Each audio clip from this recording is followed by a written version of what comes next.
Hoje vamos explorar algumas das representações daquele que é considerado o melhor amigo do homem.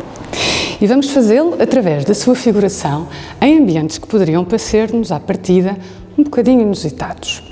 Estamos na sala da pintura holandesa do século XVII, mais concretamente na sala dedicada àquilo que chamamos a pintura de género, e que é muito marcada pela descrição de uma série de ambientes do cotidiano, em cenas domésticas ou cenas na rua, muitas vezes até com um caráter marcadamente vulgar.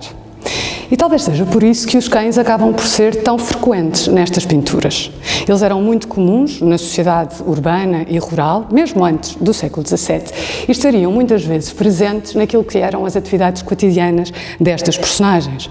Eles poderiam ser usados como força de trabalho, poderiam acompanhar os seus donos, e é por isso também que muitas vezes vamos encontrá-los, não apenas nas ruas, nos ambientes domésticos, mas também nas tabernas e até nas igrejas. De facto, pode parecer-nos um pouco estranho a presença destes cães nestes edifícios sagrados. Mas para percebermos a razão dessa presença, também é importante percebermos o espaço que eles ocupavam e a naturalidade com que eles eram vividos no cotidiano. E, na verdade, na Holanda do século XVII, como noutras partes da Europa, as igrejas, para além de espaços de oração, eram elementos fundamentais da sociabilidade das populações. Era nas igrejas que se promoviam encontros, eram nas igrejas que se podia, por vezes, até fomentar algum tipo de negócio, era nas igrejas que assistíamos, no seu interior, à mendicidade, às brincadeiras das crianças e, portanto, os cães, acompanhando os seus donos ou até correndo livremente pelas naves, era uma presença mais do que comum. Tanto é que sabemos que, por exemplo, não só nas igrejas holandesas como nas igrejas inglesas, havia até a figura responsável por enxotar aquilo que eram os cães mais desordeiros. Na verdade, até sabemos que mesmo na Sé do Funchal existia essa figura. Eram os chamados perreiros e tinham como responsabilidade enxotar ou manter a ordem desses cães, acompanhados pelos seus donos, ou às vezes até, porque também existiam, aqueles que circulavam pelo espaço livremente em matilhas. Neste caso, então, os cães que vemos representados são sobretudo isso, um testemunho do cotidiano. Mas eles também podem ocupar uma outra posição importante, até no que diz respeito à própria composição da pintura. Por exemplo, não apenas eles dão uma noção maior da dimensão e de escala do edifício, como, neste caso, este pequeno spaniel que vemos aqui à porta vai, de certa forma, marcar a entrada do nosso olhar nesta ilusão arquitetónica que aqui é construída do interior da Oude-Kerk de Delft. É curioso porque, inclusivamente, este spaniel, marcando esta entrada na pintura, ou marcando este limiar, vai também chamar a nossa atenção para alguns dos grafites que se encontram na parede exterior dessa mesma igreja e onde o pintor assinou o seu próprio nome sob a forma de um grafite cómico. Mas será apenas isso? Um apontamento realista ou um auxiliar para a construção da composição? Ou será que os cães neste espaço podem ter um outro significado simbólico importante? A verdade é que o cão esteve desde muito cedo associado à ideia de bestialidade, principalmente no que diz respeito à sua agressividade ou à sua lascívia. Talvez por causa disso tenham sido avançadas algumas interpretações que veem no comportamento destes animais, sobretudo no caso de comportamentos indecorosos, aquilo que poderiam ser leituras morais, sobretudo à luz daquilo que são as doutrinas protestantes e, sobretudo, as doutrinas calvinistas.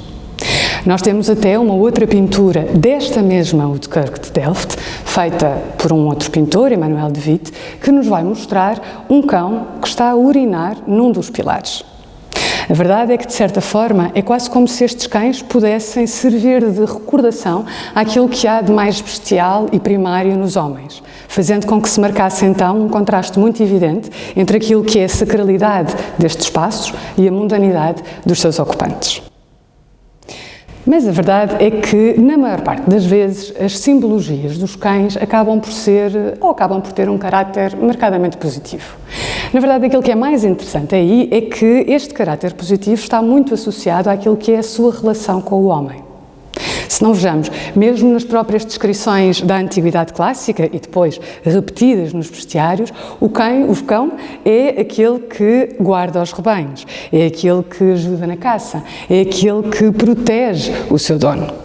Na verdade, parece que o referente é sempre o homem, ou seja, o cão até é considerado um animal inteligente porque é o único que reconhece o seu nome, é o único que reconhece o seu dono, é aquele que se lembra do caminho para casa. Esta relação com o dono, inclusivamente nos bestiários, até é muito sublinhada e são muitas vezes contadas várias anedotas em que nos mostram como um cão acaba por recusar-se a abandonar o dono mesmo depois de morto. Acima de tudo, o cão vai ser o mais leal e dedicado dos companheiros, tornando-se mesmo símbolo de fidelidade. Será essa dimensão que vai acompanhar-nos na exploração da próxima pintura no nosso itinerário. Na verdade, os cães podem ser importantes apontamentos simbólicos para além de testemunhos de um cotidiano. E, efetivamente, eles vão, a partir do século XV, começar a entrar naquilo que é a construção de uma imagem de poder e de riqueza. Não podemos esquecer-nos que os cães estavam também muito associados à caça, como no caso dos galgos e mastins, e a verdade é que eles vão começar cada vez mais a ser frequentes naquilo que é a verdadeira arte do retrato. Curiosamente, o que às vezes vamos poder ver acontecer é que estes animais vão ser tidos como verdadeiros elementos de personificação de qualidades que se querem atribuir àquilo que são as personagens retratadas. E isso vai, por vezes, até conduzir a um jogo que é quase de identificação entre o cão e o seu dono.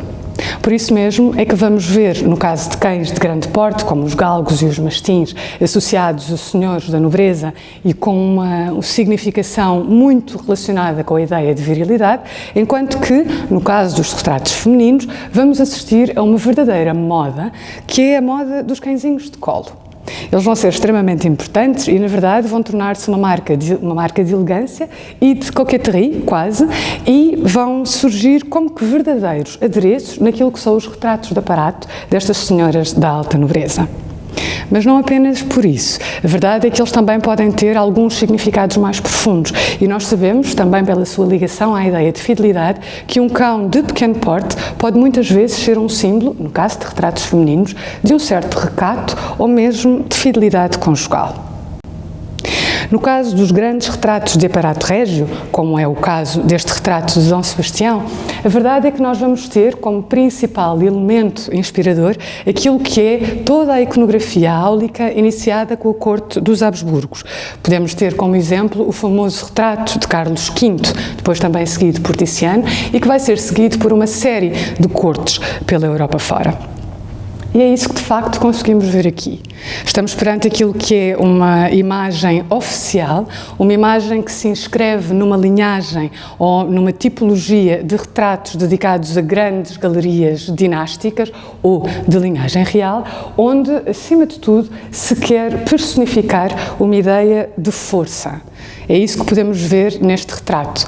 Embora ainda muito jovem, Dom Sebastião, o desejado muito antes até de ter desaparecido em Alcácer Quibir, aparece-nos com uma pose bastante hirta, de força, um olhar determinado, quase desafiante, de certa forma quase que aprisionado ou ostentando com grande orgulho esta grande armadura. E, efetivamente, o galgo que aqui vemos a acompanhar o rei tem também essa força de sublinhar aquilo que é a ideia de poder, de estatuto social, de realeza também.